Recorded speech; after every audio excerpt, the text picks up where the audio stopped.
Zemmour est une chance pour les musulmans. Pourquoi les musulmans de France devraient soutenir et voter Éric Zemmour?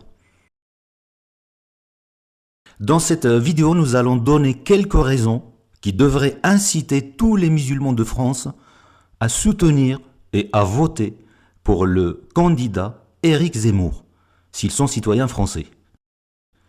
Éric Zemmour est une chance pour les musulmans de France. Eh oui, c'est une chance pour les musulmans de France. Et peut-être c'est une chance pour l'islam lui-même. Une chance pour l'islam pour qu'il se réforme et pour qu'il devienne une religion qui respecte les valeurs humaines de liberté, de fraternité et d'égalité entre tous les peuples de la terre. Éric Zemmour est une chance historique que les musulmans de France devraient saisir afin de vivre en paix et en harmonie avec eux-mêmes, avec leur spiritualité et avec les autres communautés. La majorité des touristes occidentaux qui reviennent des pays islamiques gardent des souvenirs heureux, des souvenirs joyeux, de la générosité et de l'accueil chaleureux qu'ils ont reçu dans ces pays. Des pays islamiques à la population gentille, généreuse, comme le Maroc, la Tunisie, l'Égypte et même l'Afghanistan. Tout cela, tous ces témoignages des touristes occidentaux est une preuve que la majorité des musulmans sont généreux, des gens gentils et pacifiques, qui ne cherchent que la paix. Et là, c'est des qualités dont témoignent les Occidentaux eux-mêmes. De la même façon, la grande majorité des musulmans en France sont des gens pacifiques, des gens tranquilles, qui n'embêtent personne et qui ne demandent qu'à vivre en paix. Malheureusement, les musulmans sont victimes de la religion islamique depuis 14 siècles, et plus particulièrement de l'islam politique. L'islam politique qu'on appelle islamisme. Par sa violence et par sa dictature, cet islam politique, ou l'islamisme, a ruiné les sociétés musulmanes et les a empêchées de se développer et de s'épanouir dans la liberté, la démocratie et la reconnaissance des droits de l'homme, des droits humains, et surtout la reconnaissance des droits des femmes, le droit des femmes à ne pas subir l'autorité, la violence, l'injustice et la polygamie des hommes. Et justement, l'écrivain, journaliste Éric Zemmour, candidat aux élections 2022 en France, est certainement une chance pour les musulmans de France, et peut-être pour le monde occidental lui-même, car Éric Zemmour offre à l'islam et aux musulmans de l'Occident, et particulièrement en France, il leur offre l'opportunité de faire ce que les chrétiens et les juifs ont fait depuis plus d'un siècle, c'est-à-dire réformer leur religion, réformer la religion islamique pour qu'elle soit compatible avec la civilisation occidentale. En effet, Éric Zemmour est un candidat unique en France, peut-être dans les pays occidentaux en entier, car il a osé briser un tabou majeur qu'aucun homme politique en Occident n'a osé affronter. C'est le tabou de l'islam et sa compatibilité avec les valeurs démocratiques occidentales. Le candidat Éric Zemmour est un homme unique en France et en Occident car il a centré sa campagne électorale sur la préservation de l'identité et de la civilisation française, la préservation de l'islam et de son implantation massive en France et en Europe. Alors, quelles sont les idées d'Éric Zemmour concernant l'islam et sa compatibilité avec la France? Ces idées d'Éric Zemmour, on peut les résumer en 4 points. Premier point, l'islam, c'est l'islamisme. Deuxième point, l'islam est incompatible avec la France et ses valeurs démocratiques, ses valeurs judéo-chrétiennes et gréco-romaines. Troisième point, troisième idée d'Éric Zemmour, la présence massive de l'islam en France menace l'identité de la France et risque de transformer la France en un pays multicommunautaire où les communautés antagonistes, avec des valeurs antagonistes, ne peuvent que s'affronter. comme c'est le cas au Liban depuis des dizaines d'années. Donc ça, c'est la troisième idée avancée par Éric Zemmour. Quatrième point, quatrième idée. Éric Zemmour dit que l'islam doit s'intégrer en France, et non pas l'inverse. C'est l'islam qui doit s'adapter à la culture, à l'identité et à la civilisation française. Et c'est non pas la France qui doit s'adapter à l'islam et s'accommoder avec lui. Et pour que l'islam puisse s'intégrer en France, il faut qu'il devienne une religion purement spirituelle, c'est-à-dire une religion pure débarrassée de son pilier politique, la charia. Donc voilà 4 points, 4 idées d'Éric Zemmour. Étonnamment, et de manière totalement incompréhensible, presque tous les médias français, télé, journaux, radio, sites internet, et même les médias européens et américains, et presque tous les journalistes français, et presque tous les hommes politiques en France, que ce soit des hommes de droite ou de gauche, tous se sont levés comme une armée contre les idées d'Éric Zemmour. Et ça, c'est quelque chose de fantastique, incompréhensible. Cette animosité unanime de l'élite française contre Éric Zemmour. Et jamais, presque jamais, aucun des adversaires d'Éric Zemmour n'a essayé de débattre avec lui, sur un plateau télé ou à la radio, n'a essayé de débattre de manière raisonnée et calme pour lui démontrer que ses idées sont fausses ou infondées, ses idées sur l'islam et son intégration en France. Alors, quelles sont les idées qui devraient inciter les musulmans de France à soutenir et à voter pour Éric Zemmour? Premièrement, Éric Zemmour veut sauver la France, et donc sauver les musulmans qui vivent en France. C'est tout simple, tout bête.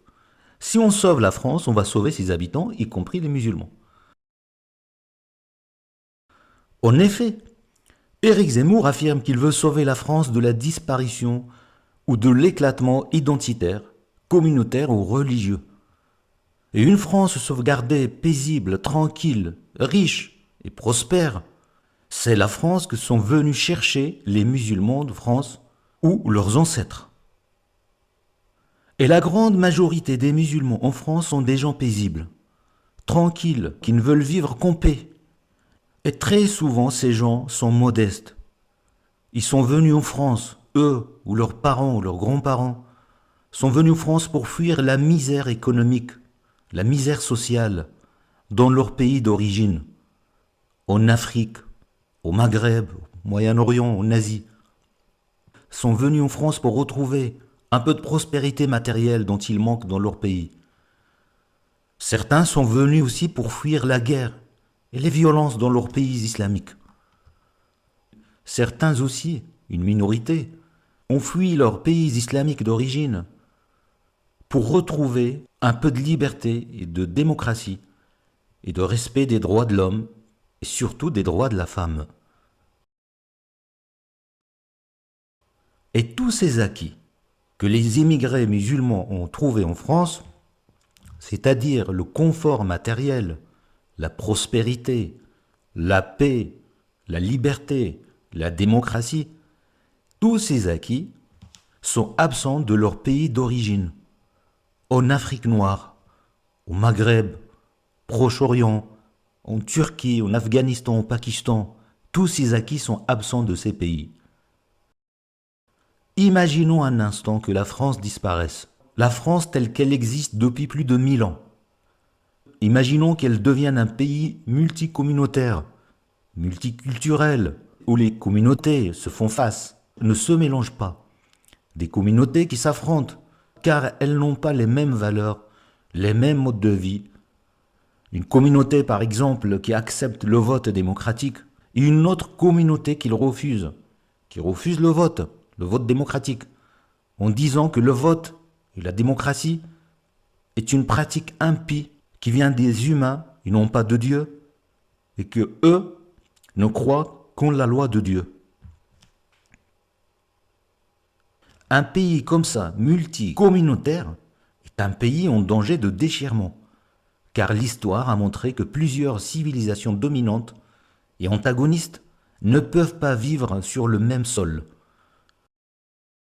L'histoire a montré par exemple que la civilisation islamique ne peut pas cohabiter avec la civilisation judéo-chrétienne occidentale sur la même terre, car elles n'ont pas les mêmes valeurs. Les valeurs de l'islam sont des valeurs religieuses, théologiques, des valeurs qui viennent de Dieu lui-même qui les a imposées. C'est pour cela que l'islam ne reconnaît pas la démocratie. La démocratie est contradictoire avec les valeurs coraniques et les valeurs islamiques. Car la démocratie, c'est la voix du peuple qui choisit. Or, en islam, c'est Dieu qui choisit. C'est Allah qui décide, et non pas le peuple. Allah décide contre le peuple. Ça s'appelle une théocratie.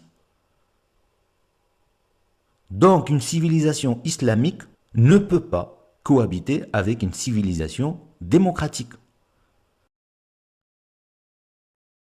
De même, on a un autre exemple. La culture asiatique chinoise ne peut pas cohabiter avec d'autres civilisations, comme l'islam ou comme la civilisation occidentale. Car la civilisation chinoise a d'autres valeurs. Imaginons que la France devienne un pays déchiré par deux civilisations antagonistes. Qui sont les plus perdants dans cette hypothèse? Hypothèse pessimiste. Ce sont certainement les citoyens musulmans qui sont originaires de ces pays pauvres. Car ce sont eux les perdants. C'est la France devient comme leur pays d'origine. Dans les pays islamiques, l'islam politique, l'islamisme, a causé la mort de millions de gens innocents. Il a causé la persécution des femmes musulmanes et des minorités ethniques et religieuses. Et à la fin, l'islam politique et l'islamisme ont causé des guerres civiles et la faillite des États, comme on le voit encore actuellement en Libye, en Syrie, en Irak, au Yémen, en Somalie, en Afghanistan. Ce sont des pays ravagés par l'islam politique. Demandez à n'importe quel citoyen français de confession musulmane s'il a envie que la France devienne un Liban XXL, un Liban grand, ou un Maroc, ou une Algérie, ou une Égypte. Certainement, il va te répondre non. Les musulmans en France n'ont pas envie que la France devienne un autre pays. En résumé, une France prospère, riche, préservée dans sa culture et son identité judéo-chrétienne et gréco-latine, européenne, c'est une France bénéfique pour tous ses habitants, français de souche ou pas, musulmans ou pas, tout le monde est gagnant. Et c'est pour cela que Éric Zemmour est le meilleur défenseur des musulmans de France, et non pas leur persécuteur, comme affirment ses adversaires. Zemmour est une chance pour les musulmans en France, ils devraient le soutenir et voter pour lui. Il y a une autre raison qui devrait inciter les musulmans à soutenir et voter pour Éric Zemmour, c'est le service religieux et théologique qu'ils leur rend. Et oui, Éric Zemmour rend un service à la religion islamique, car il veut la débarrasser de son côté politique, qui enferme les individus dans une véritable dictature religieuse. En effet, l'islam est une religion bâtie sur deux piliers. Le premier, c'est l'islam spirituel, et le deuxième, c'est l'islam politique ou sociopolitique. L'islam spirituel, c'est simplement l'aspect purement cultuel du culte, l'aspect religieux pur, doctrinal, comme croire en Dieu, aux prophètes, à l'au-delà, prier, jeûner le ramadan, faire l'aumône, etc. Ça, c'est l'islam spirituel, premier pilier de l'islam. Le deuxième pilier, c'est l'islam politique, ou sociopolitique plus exactement. C'est ce qu'on appelle la charia, al-sharia en arabe. Et ce pilier sociopolitique, ce n'est pas de la religion pure ou de la spiritualité, c'est de la politique, purement et simplement. Et cet islam politique, L'islam de la charia, c'est ce qu'on peut appeler l'islamisme. D'ailleurs, entre parenthèses, le mot islamisme n'existe pas en arabe. Ça n'existe pas, islamisme. On dit al-sharia, la charia, point. Et cet islam politique, la sharia, est un ensemble de lois et de règles juridiques très précises qui règlent la vie de la personne depuis sa naissance jusqu'à sa mort, jusqu'à sa tombe. Et oui, c'est ça la charia. C'est une prison du berceau jusqu'au tombeau. La charia règle pour la personne la manière dont il doit manger, boire, s'habiller, aller aux toilettes. Ça existe dans les hadiths. Se marier, divorcer, s'amuser. Et à la fin, comment il doit mourir. Eh oui, qu'est-ce que tu dois dire quand tu meurs? Si tu as la chance d'être conscient de ta mort. La charia se mêle de tout. Une prison intégrale qui t'enrobe. Il y a tout dans l'islam politique, dans la charia. Un bazar où l'individu est formaté de manière intégrale. Engoncé dans une chape de béton, de manière intégrale, il devient un objet moulé dans une chape de béton qui s'appelle la charia. C'est ça l'islam politique, ou l'islamisme. Évidemment, l'islam politique gère aussi la vie collective, c'est-à-dire la vie du groupe, et comment il doit être gouverné. Ça, c'est de la politique encore une fois. Ce n'est pas de la spiritualité. D'ailleurs, dans tous les pays islamiques, les citoyens sont soumis aux lois de la charia. Ces lois de la charia, on le rappelle encore une fois, qui sont des violations flagrantes des droits de l'homme et incidemment des droits de la femme. Par exemple, une femme musulmane au Maroc, en Algérie, en Tunisie, jusqu'en Indonésie, une femme musulmane n'a pas le droit de se marier avec un non-musulman. L'inverse est faux. Vous remarquerez que l'inverse est faux, c'est-à-dire qu'un homme musulman, un mâle, avec un E à la fin, lui, un mâle musulman, a lui le droit de se marier avec qui il veut, une non-musulmane, une chrétienne, une juive, etc. Cette loi du mariage, selon la charia, évidemment, est une discrimination contre la femme musulmane, et contre les non-musulmans. Donc la charia est contradictoire avec les droits de l'homme. Elle viole les droits de l'homme. Voici un autre exemple de cette loi discriminatoire de la charia islamique. Un chrétien ou un juif qui vit dans un pays musulman est considéré comme un dhimmi. Un dhimmi, c'est un mot abject, un mot horrible, qui veut dire un citoyen de deuxième zone, qui n'a pas les mêmes droits que le citoyen musulman. Donc là, on a une discrimination, pas sur la couleur de la peau, mais sur la religion. Un non-musulman dans une société islamique doit payer un impôt pour qu'il soit accepté en tant que citoyen. Cet impôt s'appelle la jizya dans les livres de théologie islamique. L'impôt discriminatoire de la charia islamique. La jizya.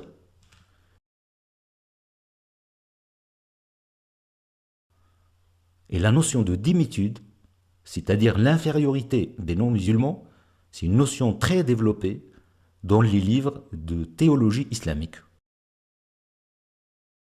On en trouve des dizaines et des dizaines de livres à propos de la dhimmitude. Comment l'islam doit écraser et dominer les non-musulmans. Donc, pour résumer tout ça, l'islam politique, l'islamisme, la charia impose l'instauration d'un État religieux islamique dictatorial qui ne reconnaît pas les droits de l'homme, ni les règles démocratiques, que ce soit la liberté de choisir les gouvernants ou la liberté de pensée et de conscience. Les théologiens musulmans résument cette idée en 3 mots en arabe. Ils disent la chose suivante.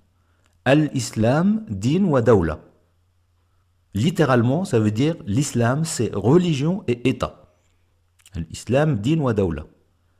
Si l'on veut traduire de manière un peu plus littéraire, ça donne l'islam, c'est la spiritualité et la politique, et la charia. Donc en résumé, islam égale islam spirituel plus islam politique, la sharia.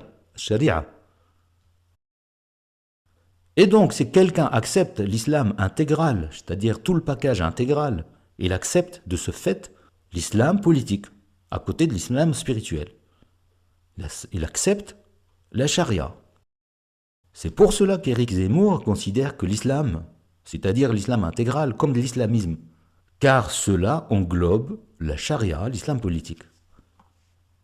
Et l'islamisme, c'est simplement vouloir appliquer l'islam intégral à la société, c'est-à-dire l'islam spirituel, l'islam politique.